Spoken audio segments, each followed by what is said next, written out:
Olá pessoal, tudo bem? Vamos falar de filosofia nas histórias em quadrinhos, ou como eu denomino aqui no canal, quadrinhosofia. Né? Vou falar hoje de uma obra que infelizmente não tem tradução aqui em língua portuguesa, aqui no Brasil. Também não achei tradução em português de Portugal, também não achei à venda em Portugal. Né? Pelos sites aí, fui vendo, não tinha na Amazon nenhuma tradução em português, nem português brasileiro, nem português de Portugal, tá? Que é essa biografia em quadrinhos do Nietzsche.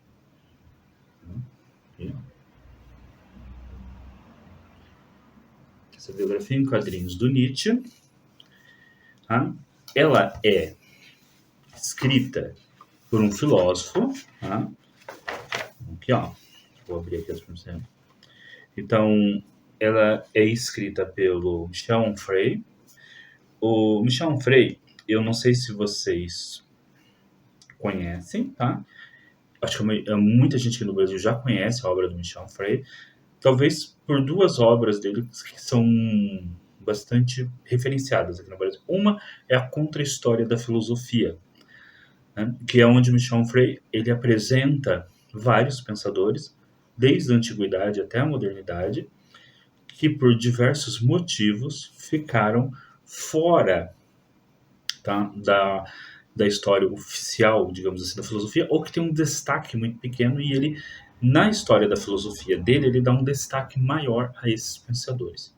Tá? Então, o Michel Onfray, ele tem essa história da Contra-História da Filosofia, está publicada no Brasil, uma obra de referência muito interessante, quem nunca leu, recomendo que procure e leia essa obra, também pelos tratados dele de teologia, tá? Que também estão publicados no Brasil. Então, por isso, o Michel Onfray ficou bastante conhecido aqui no Brasil. E aqui também colabora com ele o quadrinista Maximilien Leroy. Tá? Então, essa obra foi publicada pelo Michel Onfray, e aqui eu estou falando com uma tradução que foi feita dela, tá? Em espanhol. Bom, foi publicada em 2009, né? E é uma tradução para o espanhol. Tá? Edições Anália Multimídia, né? De Madrid. Então foi publicado em espanhol. Aqui a folha de rosto, né? Essa edição eu comprei ela pela Amazon, né? Então está disponível ali para quem quiser adquiri-la pela Amazon. É uma edição encadernada, né? Capa dura, muito bonita, muito bem cuidada, assim, muito para quem gosta, para colecionadores de quadrinhos, né, que gostam de capa dura e tudo mais, né? Então tem uma arte também bastante interessante, uma arte realista, mas ao mesmo tempo ela tem um toque mais expressionista quando o que está sendo colocado são os sonhos do Nietzsche. Então ela tem toda essa... Atrás, na quarta capa, né? Na última capa tem uma citação do Nietzsche, né? Sigamos adiante, cada vez mais altos, né? E aqui, embaixo, na Terra, a existência, se a existência não é suportável, tomemos esse caminho indo para as alturas. Do Friedrich Nietzsche, né? Então, uma citação bem interessante, tem uma águia, né? Junto com a citação, um pássaro, né? Então, só falam, sigamos adiante, né? Esse aqui da Terra, a existência não é suportável, sigamos às alturas, né? Vamos para as alturas. Aí quem tem conhecimento de Nietzsche sabe que essas alturas deles não quer dizer não tem conotação religiosa, né? Tem uma conotação para o Nietzsche muito mais da arte mesmo. E talvez realmente pelo Nietzsche ser um filósofo que dá um destaque tão grande à arte na formação, né? E a arte, de certa forma, ela, toda a obra do Nietzsche, né, ela é uma glorificação do papel da arte na elevação do ser humano. Você ter a biografia dele em quadrinhos, que é uma forma de arte, é espetacular. Né? Eu acho que o Nietzsche aprovaria. Né? Faria todo sentido para o Nietzsche ter uma obra de ter a biografia dele contado dessa forma artística, né? Então vamos lá. Basicamente o que a gente tem aqui é a apresentação da vida do Nietzsche, tá? Só que é lógico, aí você tem o apoio do desenho. Né? Então, basicamente, você tem aqui a apresentação da vida do Nietzsche, desde criança,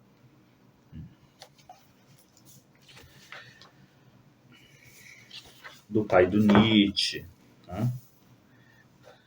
Por vezes dos pesadelos do Nietzsche,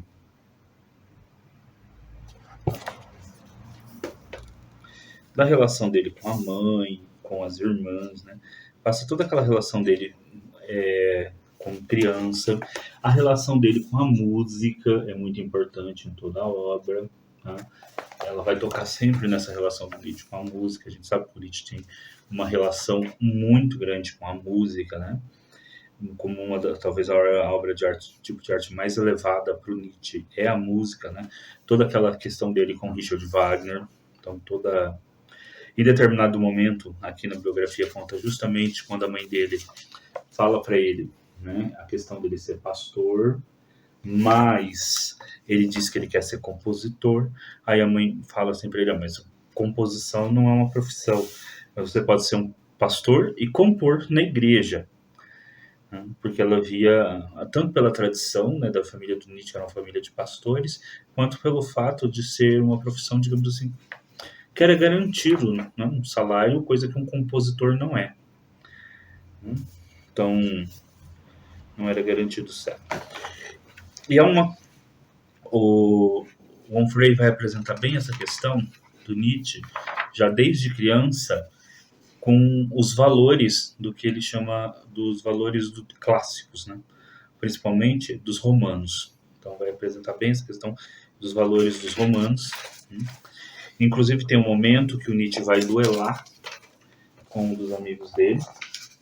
Você tem um duelo, né? Aqui, ó. Você tem um duelo. E justamente o Nietzsche convida esse amigo dele para o duelo, porque para o Nietzsche o duelo era uma forma de... E não é um duelo... É um duelo entre amigos, não tem nenhuma questão entre os dois que eles têm que resolver. É o duelo pelo duelo. É o duelo porque para o Nietzsche existe um engrandecimento, uma volta ao que ele chama de um espírito romano, né? Nesse duelo, né?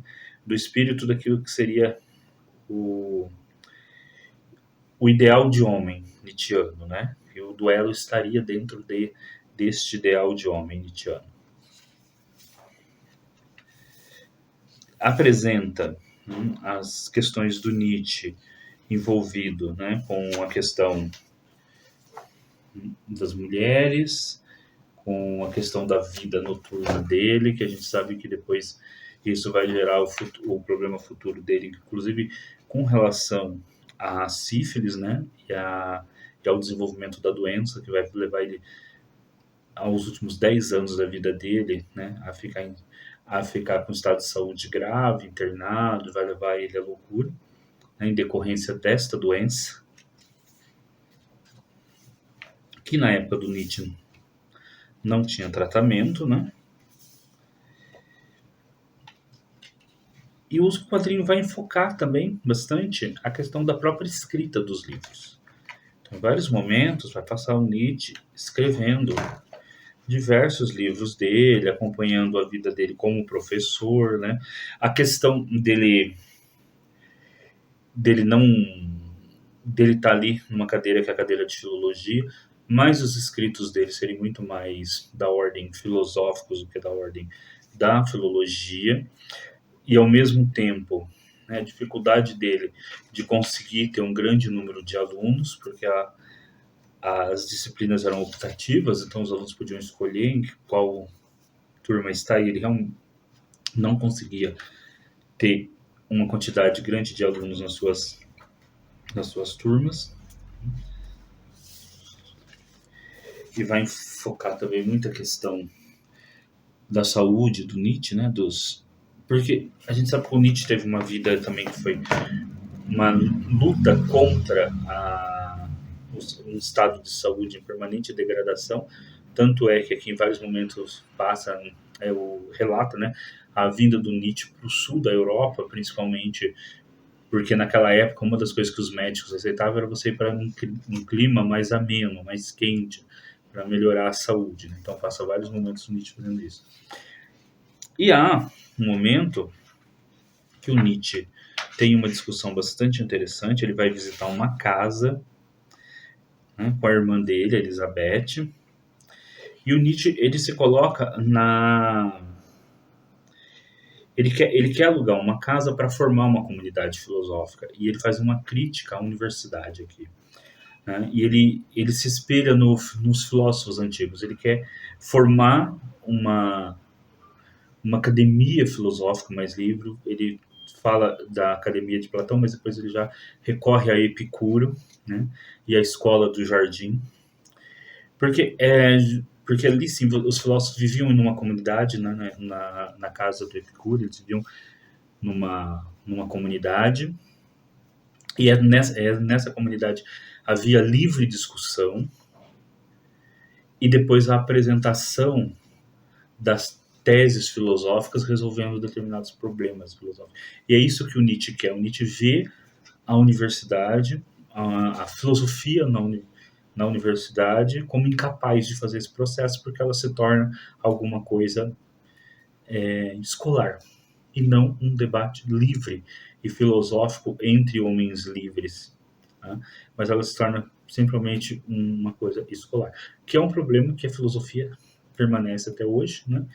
É só a gente pensar, será que se hoje surgisse um pensador como Nietzsche, que escrevesse livros da forma que o Nietzsche escreve, né, como que seria a recepção dele na universidade hoje? Né?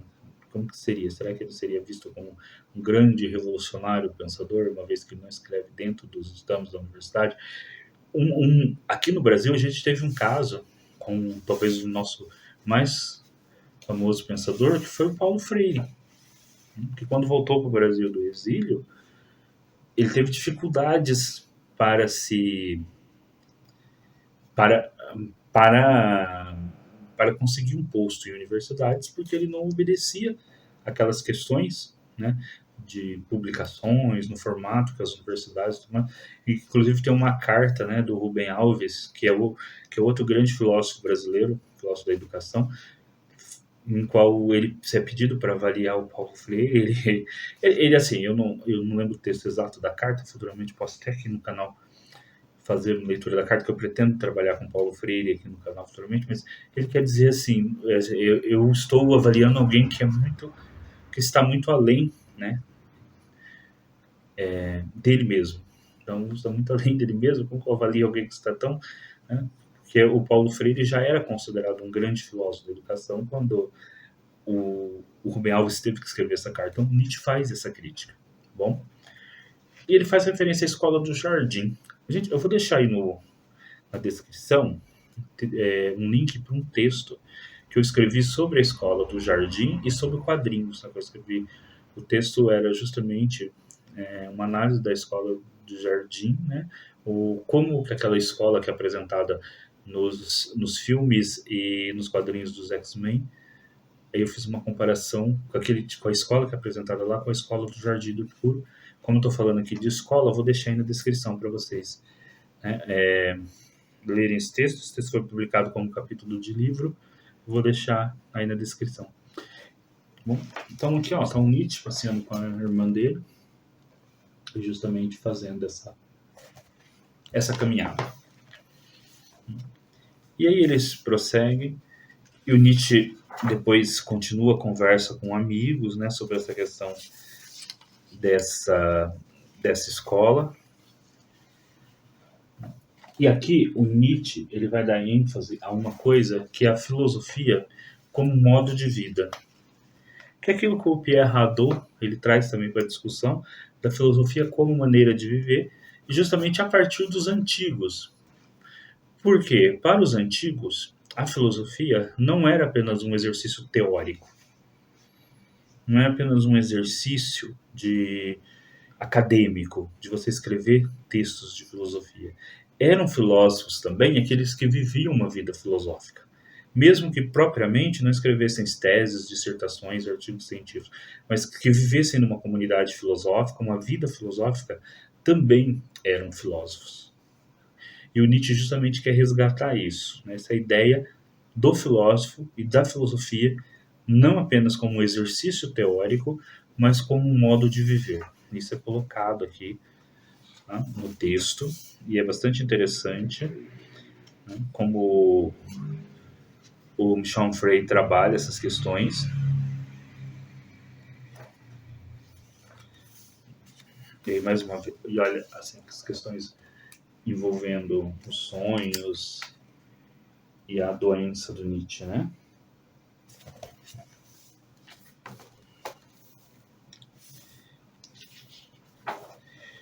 Bom, vamos lá. Deixa eu um pouquinho mais. Então, assim, nós vamos acompanhando no quadrinho toda a bibliografia, né? A questão do Nietzsche, ó, como muda os quadrinhos, a questão dele com os animais, as lembranças, né? Porque você sabe que o Nietzsche ele serviu na Guerra Franco-Prussiana como justamente como enfermeiro. Então vai passando às vezes essas lembranças do Arthur Menton, né? Que foi esses quadrinhos que eu acabei de mostrar. Aí. São belíssimas fotografias, né? Belíssimas imagens, né? E vai passar. Tem um momento aqui bastante interessante.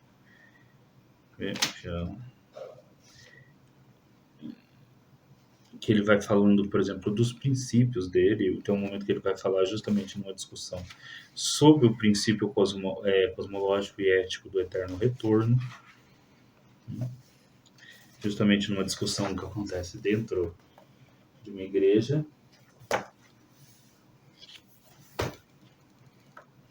E aí ele vai falar da moral cristã e tudo mais. Nesse mesmo momento também ele vai comentar o Zaratustra, que anuncia o anúncio do novo homem, né? A transvaloração dos valores. E aqui é interessante colocar uma coisa, porque muitas vezes aqui no Brasil, uma das traduções que é feita para o Ubermensch é o super-homem, né? Só o que essa ideia de super-homem, ela invoca... O que é o super-homem? Vamos pegar o super-homem dos quadrinhos, já que é justamente esse quadro aqui do canal, a gente começa com o quadrinho. O Superman, o super-homem dos quadrinhos, ele é um homem normal que tem todas as potencialidades do homem, né, exacerbadas. Ele é muito mais forte, tem uma visão muito melhor, né, ele pode voar, tudo que um homem normal não pode, ou que um homem normal tem, ele tem elevado a enésima vez. Então, mas ele é o homem comum elevado a maior potência possível. Inclusive, né, o super-homem é uma representação do pensamento, né, do senso comum. Ele é vendido assim, inclusive, né? Ele é vendido como um modelo do americano médio, né, que defende aquelas coisas que o americano médio defende. Já o que o Nietzsche pensa, eu prefiro o termo para além do homem. Por quê? Porque o que o Zaratustra ele anuncia, né, no livro é um, algo, é um novo homem que está para além desse homem, mas não no sentido físico, como é o super-homem, mas no sentido moral, né? No sentido das ideias. É um homem, né, que transvalora os valores agora existentes, né? Um novo homem que surge de uma nova ética, de novos valores. Então, isso por isso que às vezes essa tradução de super-homem eu não acho ela tão legal. Eu prefiro quando os autores traduzem, né, quando é feita a tradução de Ubermente para, né, além do homem. Bom, aí a gente prossegue acompanhando a obra do Nietzsche, né? Acompanhando aqui o quadrinho do Michel Onfray, contando a história do Nietzsche, aos vários momentos dele escrevendo, ele como pensador escrevendo, como ele era um homem educado, então vai passando assim, em todos os lugares que ele se hospeda, né? E vão falando como ele é o pessoa educada. E lá na página 90 tem uma discussão interessante, que é a discussão que ele tem com a irmã. A irmã tá para se casar com um antissemita. E ele e o Nietzsche, eles estão numa discussão. Né, e o Nietzsche vai dizer, né, que ele não aprova o casamento da irmã porque ela vai casar com um idiota antissemita. Né? E vai ter toda a discussão e o Nietzsche vai falar justamente que ele não é antissemita, nunca foi, né? E que ele não concorda com as ideias antissemitas. E aí a irmã dele vai falar algo do tipo: ah, mas no seu livro você fala, você se posiciona contra os judeus. Ele vai falar: não, né? Que o que ele faz é criticar ideias que são de alguns judeus antigos, né? E que ele critica a ideia do ascetismo, né, na religião judaica antiga, e que isso não tem nada a ver, com fazer qualquer crítica étnica aos judeus de então. E aí ele cita, né, que ele considera os judeus que são excelentes pessoas, né, excelentes médicos, periodistas, banqueiros, médicos. Inclusive ele fala que ele gostaria, né, de que seria muito benéfico para a Alemanha se alemães e judeus, né, tivessem filhos juntos, né, e tivesse uma nova, e aí ele vai citar aqui, né, uma nova etnia, né, mestiça, né, se houvesse uma mestiçagem entre os dois, né, não é uma nova etnia, ele fala de uma nova, de uma mestiçagem entre judeus. Aí a irmã dele fala: ah, que horrível isso, né? E a mãe dele tá ali intermediando os dois, e eles vai se posicionar justamente contra o antissemitismo. E isso vamos deixar claro, por quê? Porque quando Nietzsche falece, e essa história vai ser contada no final dessa biografia em quadrinhos, a irmã do Nietzsche, ela passa a recontar e a editar os livros do Nietzsche e a recontar a sua história como se ele tivesse sido um antissemita, uma espécie de proto-nazista. Coisa que, na verdade, era o marido dela que era. Tanto é que eles vão vir para o Paraguai, fundar uma colônia, né, para começar aqui uma espécie de nova Alemanha, nova Germânia. Essa história, inclusive, gente, eu vou gravar semana que vem um vídeo no canal sobre ela. Eu estou lendo um livro muito interessante, né, chamado Nietzsche no Paraguai, que conta essa história. E eu vou gravar um vídeo para vocês aqui semana que vem sobre essa história, né, dessa colônia que a irmã do Nietzsche tentou aqui no Paraguai, justamente pela leitura equivocada que ela tinha das próprias obras.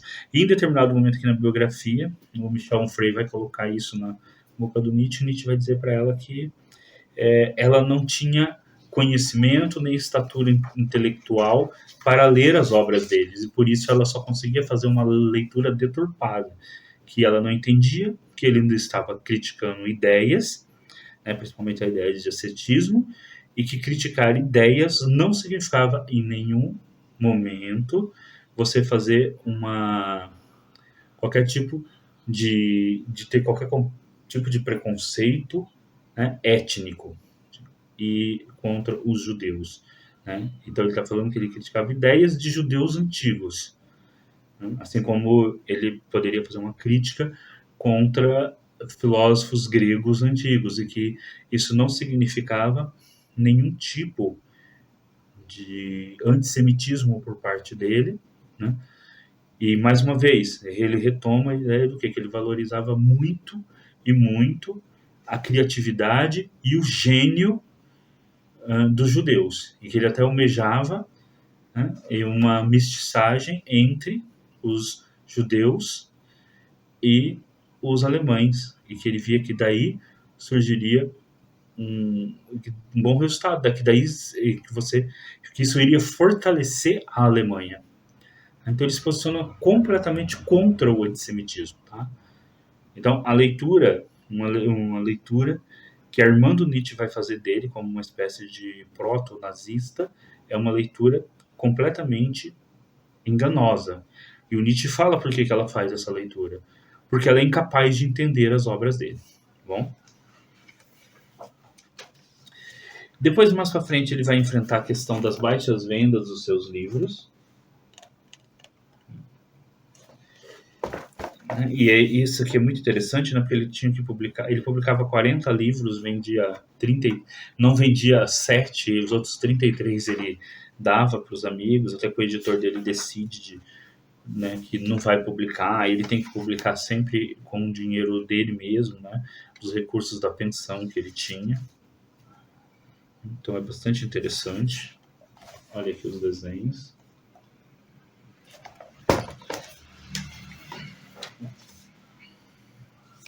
E também aqui a gente tem a famosa cena, né, que quando Nietzsche pede, né, que um senhor bata no cavalo. E aí é quando ele teria o acesso de loucura e é levado a ser internado num hospital. E ele passa o resto da vida dele no hospital. Com ele no hospital, o que acontece? A irmã dele toma posse das suas obras, né, e vai recomeçar a republicação das obras dele sobre aquela perspectiva que não é a dele. Né? O Nietzsche vai dizer, né, que ele é contra aquele nacionalismo que leva às guerras, que ele não é antissemita, e a irmã dele vai fazer uma leitura e ela vai, e até que o Onfray coloca no quadradinho, assim, que você vai suprimir as idiotices que ele escrevia contra Deus e a moral, e vai exacerbar a leitura autêntica do pensamento do irmão dela, que seria a leitura da sua obra como uma obra antissemita e nacionalista. Então ela vai pincelar aquilo na obra que ela acha que deve ser a leitura feita e vai suprimir aquilo que ela acha que não deve, e justamente para tornar o irmão dela mais vendável de acordo com as ideias dominantes. Então, e é esse Nietzsche, né, que vai ser tido aí como que vai ser lido de forma errônea ali naquele momento na Alemanha. Aqui a gente vê o momento que ele falece. Inclusive, o quadro termina, as últimas 2 páginas termina de um lado com o enterro dele, né, e do outro lado justamente ele pedindo para a irmã que ele não queria um enterro cristão, que ele queria ser enterrado como um pagão que ele sempre foi. Isso aqui é justamente para o Michel Onfray, ele está fazendo isso, ele está terminando as últimas páginas com o discurso da irmã, como ela vai deturpar o pensamento do irmão, e como mesmo o seu último pedido ela não cumpre, dá um enterro para ele cristão, quando ele pediu um enterro pagão, justamente para demonstrar, né, que como o fato dela ter sido responsável por ter ficado com os arquivos e com a obra, é que vai levar e num primeiro momento, essa leitura do Nietzsche, né, ali depois dos anos 1900, como uma espécie de proto-fascista. Mas depois, logicamente, o Nietzsche vai ser retomado mais tarde, isso é uma outra história, em outro momento eu venho aqui com vocês, eu falo com vocês mais sobre o Nietzsche, né, e sobre a recepção do Nietzsche. Como que o Nietzsche ele vai ser, então, depois retomado, tá? Mas aí já como o pensador imaginativo, o pensador complexo que ele é, o pensador que nos traz tantas questões interessantes e, ao mesmo tempo, né, um pensador que nunca esteve filiado a posições nacionalistas exacerbadas e nunca foi antissemita. Tá? Bem, aqui a biografia dele, em quadrinhos, representa o oposto disso, né? Alguém que valorizava, que mesmo diz valorizar o gênio, né, judeu. Eu vou, para ir terminando o vídeo, citar só um trechinho aqui do Klein, uma história da filosofia, uma obra excelente, de referência para a filosofia. Essa edição é de Portugal, né? Infelizmente a gente não tem também esse livro publicado aqui no Brasil. Seria interessante que alguma editora brasileira trazesse essa das edições 70 de Portugal, com a tradução feita pelo Desidério Mucho, que é um professor português que mora aqui no Brasil. Ó, eu vou citar então a página 367, primeiro parágrafo, falando sobre a irmã do Nietzsche. Elizabeth veio mais tarde a ter uma influência maligna na reputação de Nietzsche, ao enquadrá-lo como uma espécie de nazi avant lettre, depois de sua loucura e morte. Ela casará com um zeloso proto-nazi chamado Bertrand Foster, que levará um grupo de arianos louros de olhos azuis para a América do Sul para criar uma raça superior, um plano frustrado pela morte quase imediata de todos eles, vítimas de doenças tropicais. O próprio Foster suicidou-se em desespero. Elizabeth, adotando o nome de Frau Foster Nietzsche, dirigiu e publicou as obras do irmão de maneira a dar-lhes um toque antissemita, nacionalista e antecipatório do nazismo que desejava. Porém, Nietzsche era enfaticamente contra o antissemitismo e o nacionalismo, e suas doutrinas não eram políticas, mas éticas, como se descreve, né? E ele vai descrever em seguida. Fecha aspas. E é exatamente nesse sentido que o Onfray apresenta essa obra, a vida do Nietzsche, né? Como alguém que não foi antissemita, que não teve esse nacionalismo, né? E que não tinha nada de antissemitismo. Bom, gente, infelizmente não está disponível essa obra aqui no Brasil. Fica aí a dica para as editoras, né? Inclusive é uma obra que poderia certamente seria interessante que tivesse nas escolas para os professores de filosofia, né? Logicamente em português, né? Então, pessoal, para finalizar o vídeo, tá?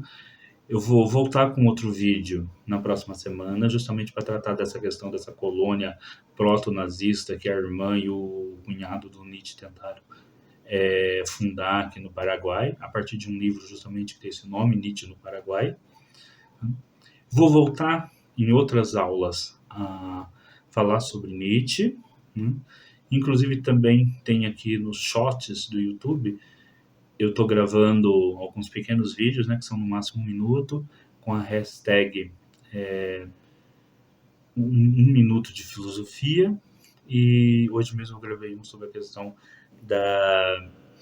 do eterno retorno, então vai sempre ter vídeos curtinhos, e entre esses vídeos vai sempre ter vídeos aí sobre o Nietzsche, mas eu vou voltar a falar constantemente de biografias e também dos próprios livros do Nietzsche, tá? Recomendo, quem puder, quem conseguir achar, e conseguir ler em espanhol, não é muito difícil ler, né, no espanhol. Eu recomendo essa obra do Onfray, do Leroy, Nietzsche, né, que tem como subtítulo Crie Sua Liberdade, né, que é um subtítulo muito bonito, inclusive, né, para essa obra. Porque o Nietzsche é justamente isso, né? O filósofo da liberdade. E por isso mesmo, jamais poderia ser nazista e fascista, já que Nietzsche por definição, o filósofo da liberdade. A filosofia do Nietzsche é uma filosofia da liberdade e não uma filosofia que estaria aliada a qualquer tipo de regime fascista, nazista e etc. Ok? Então, pessoal, até o próximo vídeo. Lembrando que na terça-feira a gente tem a segunda aula do nosso seminário filosófico sobre filosofia egípcia antiga, às 20 horas.